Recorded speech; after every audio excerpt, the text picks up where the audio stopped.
साथियों नमस्कार। आपके अपने चहते संस्थान से मैं हूं डॉक्टर अम्बरीश शुक्ल। आज के इस एपिसोड में हम सब बात करने वाले हैं EMRS Eklavya residential model school के विषय में, जो कि ट्राइबल्स एरियाज में खोले गए हैं और इसमें कुछ नए विद्यालयों को भी जोड़ दिया गया है। जब ये नए विद्यालय जुड़कर और संख्या में ज्यादा हो गए हैं तो रिक्रूटमेंट्स भी हमारे पास ज्यादा आएंगी। तो अभी अभी उन्होंने सूचना दी है कि हम 38,000 नए पोस्ट क्रिएट करने जा रहे हैं। तो ऐसे में हम अपनी तैयारी को और पुख्ता करें, हम यह भी जानें कि हमारी योग्यता क्या होगी। एकलव्य मॉडल स्कूल के लिए बहुत सारे हमारे साथियों ने हमसे पूछा था कि क्या क्राइटेरिया रह सकता है, क्या एलिजिबिलिटी रहेगी और क्या सब्जेक्ट कॉम्बिनेशन रहेगा। तो इसके सब्जेक्ट कॉम्बिनेशन में 6 से 7 तरह के कॉम्बिनेशन ऐसे हैं जो फॉर्म नहीं भर पाएंगे। वो कौन से कॉम्बिनेशन है, वो कौन से लोग हैं जो इसमें सम्मिलित नहीं हो पाएंगे, उनकी चर्चा इसमें करेंगे। उसके पहले आपको बता दें कि अगर आप उत्तर प्रदेश में, बिहार में, राजस्थान में, झारखंड में, दिल्ली में या भारत के किसी भी राज्य में रहते हैं और वहां की टीजीटी पीजीटी की तैयारी कर रहे हैं, जैसे DSSB की तैयारी कर रहे हैं, BPSC Tier 4 की तैयारी कर रहे हैं, UP TGT PGT, ELT grade JC प्रवक्ता असिस्टेंट प्रोफेसर की तैयारी कर रहे हैं, KVS NVS या EMRS की तैयारी कर रहे हैं, तो टीचर्स एकेडमी में आपको बहुत एक्सपीरियंस टीचर मिल जाएंगे जो आपको पहले प्रयास में आपकी सफलता को सुनिश्चित करवाने में आपकी सहायता करेंगे। सभी विषयों के नए बैचेस उपलब्ध हैं GS पेपर 1 के साथ। आप हमसे जुड़ कैसे सकते हैं? केवल व्हाट्सएप करके जुड़ सकते हैं। हमारा नंबर आप नोट कर लीजिए, आप हमें केवल व्हाट्सएप करिए, हमारी टीम आपसे खुद कंसल्ट करेगी। तो हमारा नंबर है साथियों 9628959237। तो चलिए, साथी जो लोग आ चुके हैं उनका स्वागत है और शुरू करते हैं आज का ये एपिसोड। देखिए, अब वैकेंसीज की बात करें तो ये 2023 का विज्ञापन है। इसमें आप देख सकते हैं कि सभी जो पद है उस पर वैकेंसीज आई थी, जिसमें टीजीटी की, हॉस्टल वार्डन की और हॉस्टल वार्डन फीमेल, ये पोस्ट आई हुई थी। टोटल 6,329 पोस्ट थी, हिंदी में 606 पोस्ट थी। तो इस बार की जो पोस्ट होगी इससे काफी ज्यादा आएगी, इससे बहुत ज्यादा आएगी। और यहां पर trained graduate teacher third language भी यहां पर आई है, तो थर्ड लैंग्वेज टीचर की भी वैकेंसी देखने के लिए मिलेगी। तो बहुत सारे साथी यह भी पूछ रहे हैं कि थर्ड लैंग्वेज टीचर में किन किन विषयों की वैकेंसी आती है। तो मैं आपको बता दूं कि थर्ड लैंग्वेज टीचर में जिन विषयों की वैकेंसी आती है उसमें कौन कौन सा है: बंगाली, गुजराती, कन्नड़, मलयालम, मणिपुरी और मराठी, उड़िया, तेलुगु, उर्दू, मिजो, संस्कृत और संथाली। ये सारे विषय हैं, लैंग्वेजेस हैं जिसमें हमें थर्ड लैंग्वेज के रूप में वैकेंसी देखने के लिए मिलती है EMRS में। ठीक है, तो चलिए देख लेते हैं कि इन विषयों की योग्यता क्या है साथियों। अगर आप योग्यता की बात करें, कॉम्बिनेशन की बात करें, तो उसके लिए भी आपको हम जानकारी यहां देते हैं।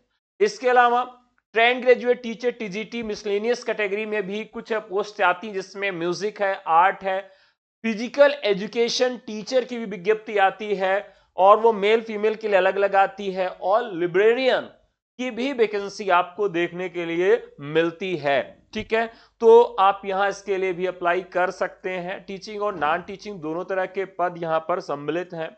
तो साथियों अब शुरू करते हैं कि जो इसका टेस्ट होगा वो कैसे होगा, किस तरह का पेपर आता है, क्या इसकी योजना होती है।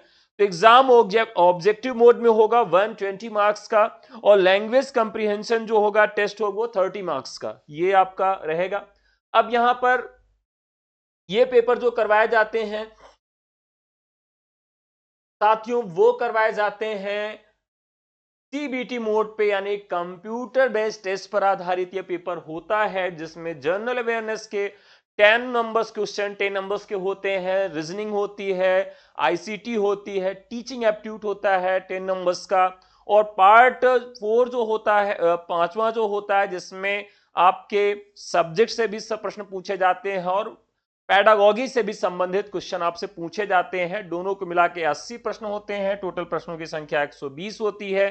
ठीक है, इसके अलावा जो एक और पोर्शन इसमें ऐड होता है वो क्या है कि लैंग्वेज का भी आपका एक पेपर होगा, जिसमें Hindi, general English and regional language आपको एक चुननी पड़ती है। तो 10-10 मिला के कुल 30 प्रश्न आपके लैंग्वेजेस से भी पूछे जाते हैं। ठीक है, तो ये इसका है। और फिर उसके बाद जो हॉस्टल वार्डन का है वो भी लगभग ऐसा ही है। अब बात कर लेते हैं कि जो हमारा एलिजिबिलिटी क्राइटेरिया है वो क्या रहने वाला है।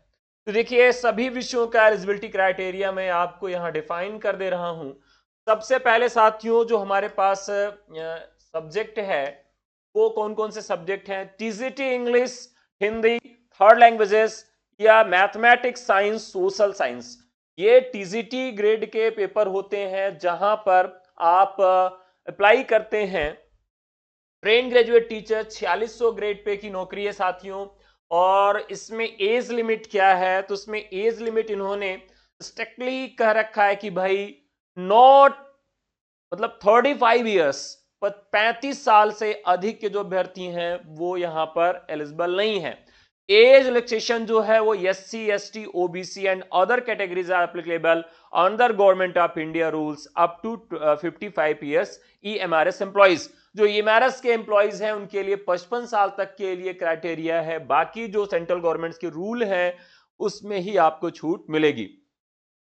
अब यहां पर क्वालिफिकेशंस की बात कर लें तो आपका बीएड होना चाहिए। अगर आप टीजीटी के लिए अप्लाई कर रहे हैं तो बीएड यहां पर आपके लिए कंपलसरी है। सीटेट आपके लिए कंपलसरी है। बैचलर डिग्री आपकी होनी ही चाहिए। और सब्जेक्ट्स की बात कर लें तो इसमें इन्होंने 3 सब्जेक्ट लिए कहा है कि टीजीटी हिंदी के लिए subject in all 3 years of degree course, 3 साल डिग्री कोर्स के रूप में हिंदी होनी ही चाहिए।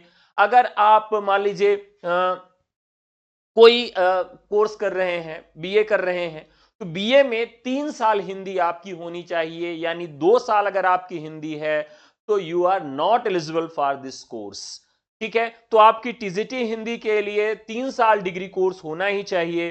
For TGT English, English as a subject in all 3 years of degree course, 3 साल भी यहां पर इंग्लिश में भी होना चाहिए।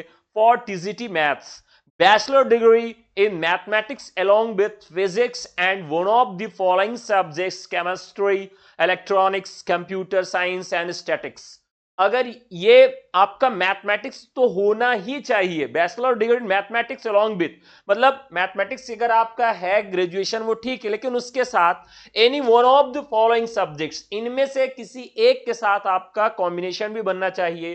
तो अभी तक क्या था, यूपी में जब आप फॉर्म भरते हैं तो वहां पर क्या होता है साथियों, आपका फिजिक्स के साथ कॉम्बिनेशन देखा जाता है। लेकिन एक अच्छी बात है कि यहां पर केमिस्ट्री, इलेक्ट्रॉनिक्स, कंप्यूटर साइंस या स्टैटिक्स, इसमें से अगर किसी के साथ आपका कॉम्बिनेशन बन रहा है तब भी यू आर एलिजिबल और आप फॉर्म भर सकते हैं। ठीक है, अब बात कर लेते हैं इसी में टीजीटी मैथ का आपको क्लियर हो गया।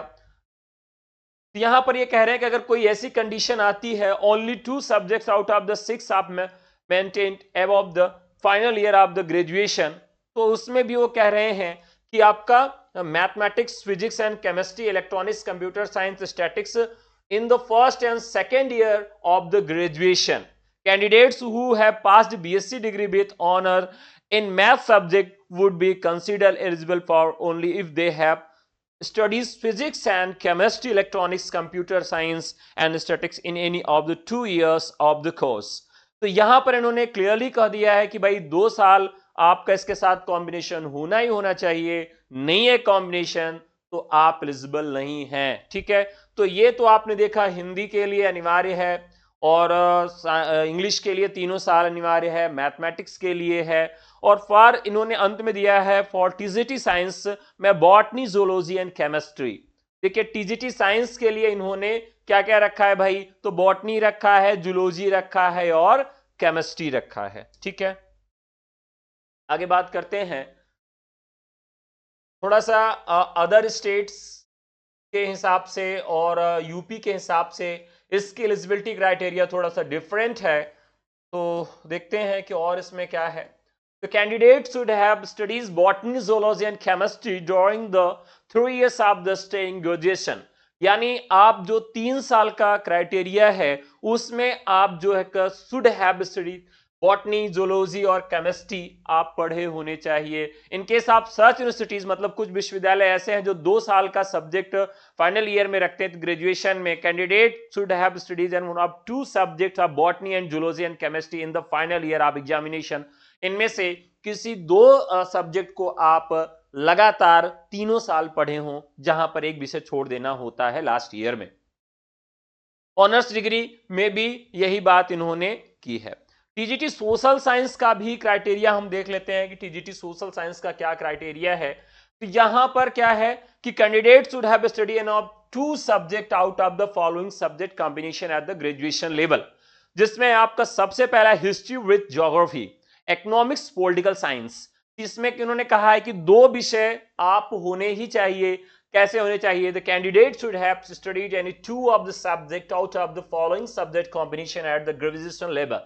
तो history with geography, economics, political science, इनमें से आपका 2 का कॉम्बिनेशन होना चाहिए, चाहे हिस्ट्री ज्योग्राफी का हो चाहे इकोनॉमिक्स पॉलिटी का हो, यानी 2 के साथ कॉम्बिनेशन बन रहा हो। Geography with the history, economics, political science, in other words candidate should have studied any 2 subject out of history, geography, economics and political science in which must be either history और geography.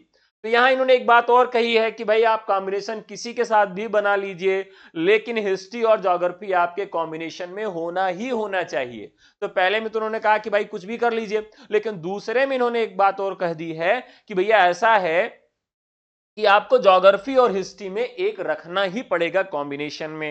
History, geography as a should have been studies all 3 years in the graduation. तो ये बहुत ही इन्होंने अलग तरह का बना दिया है भाई। ऐसा तो सभी राज्यों में देखने को नहीं मिलता है। इस तरह बहुत सारे छात्र बाहर हो जाएंगे। इसमें इन्होंने कहा कि हिस्ट्री और geography as above should have been studies for all 3 years in the graduation.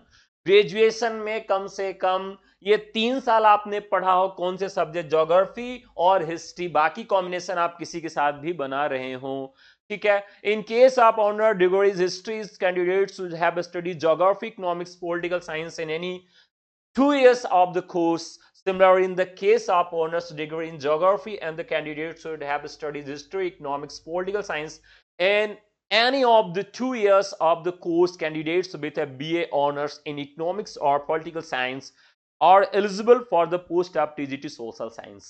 तो 2 साल का कॉम्बिनेशन भैया आपको रखना पड़ेगा। अगर मान लीजिए आपका ऑनर्स डिग्री है तब भी यहां पर होगा ही होगा, ठीक है। For TGT third languages, consider language as a subject, elective subject all the areas in of the degree course.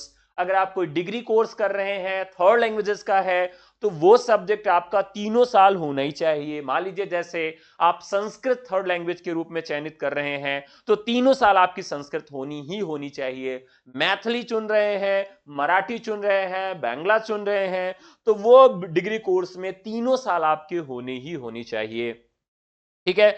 तो यहां पर pass the central teacher eligibility test CTET conducted by CBSE in according with the guidelines frame of the NCT of the purpose. तो B Ed degree मान्य है, मतलब रहेगी ही। CTET आपका qualify होना चाहिए, इसके बिन काम नहीं हो सकता है। बाकी टीजीटी म्यूजिक की बात कर लें, ठीक है साथियों। टीजीटी म्यूजिक की बात कर लें तो म्यूजिक में यहां पर 35 इयर्स का ही है।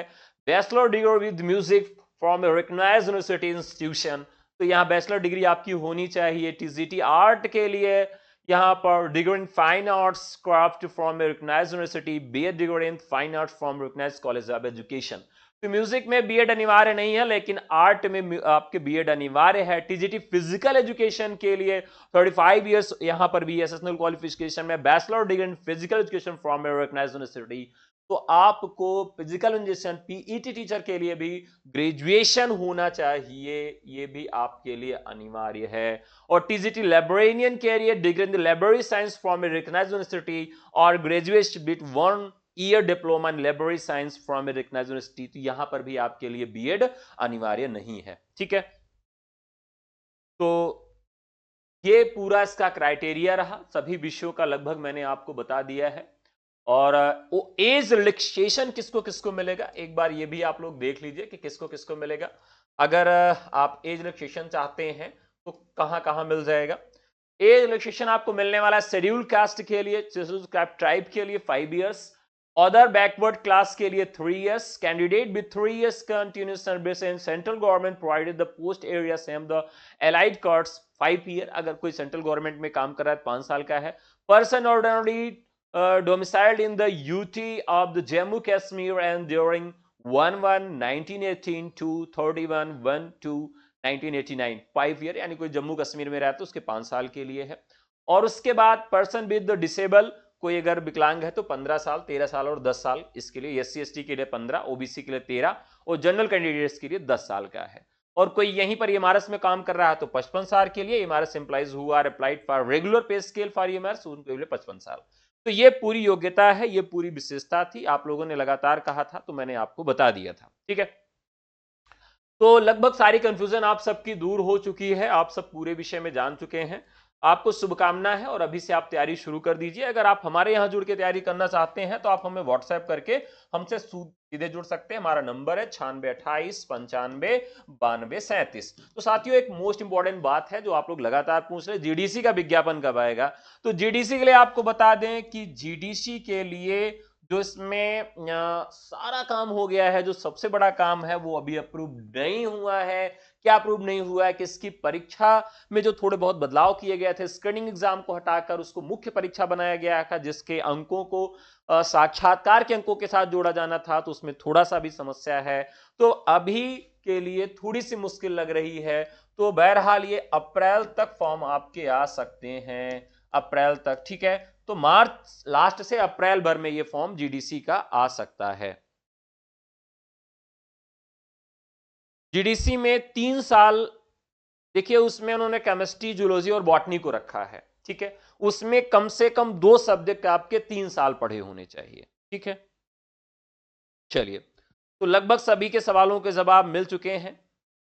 और नहीं आएगा तो 2 ही। ठीक है, तो चलिए साथियों, कमेंट ले रहे हैं। आकांक्षा मुक्ता जी लगभग सबके कमेंट ले ही रहे हैं। एक बार आप सब कमेंट कर लीजिए। ये डीसी के लिए मैंने बता दिया। ठीक है, चलिए, तो लगभग सभी डाउट्स आप सबके क्लियर हो चुके हैं। किसी को कोई डाउट अगर है, दीपा जी नमस्कार, अगर अभी भी किसी का कोई कंफ्यूजन है, कोई डाउट है तो आप पूछ सकते हैं। टीजीटी एमआरएस में कितनी सीट है? तो देखिए, जितनी सीटें उन्होंने बैकएंड बताई हैं वो तो बहुत ज्यादा हैं, लेकिन एवरेज सभी विषयों में 500 से 600 1000 तक सीटें मिल सकती हैं। ठीक है, तो चलिए आज के लिए इतना ही, फिर आपसे मुलाकात होगी नए एपिसोड में। तब तक के लिए नमस्कार, जय हिंद, धन्यवाद।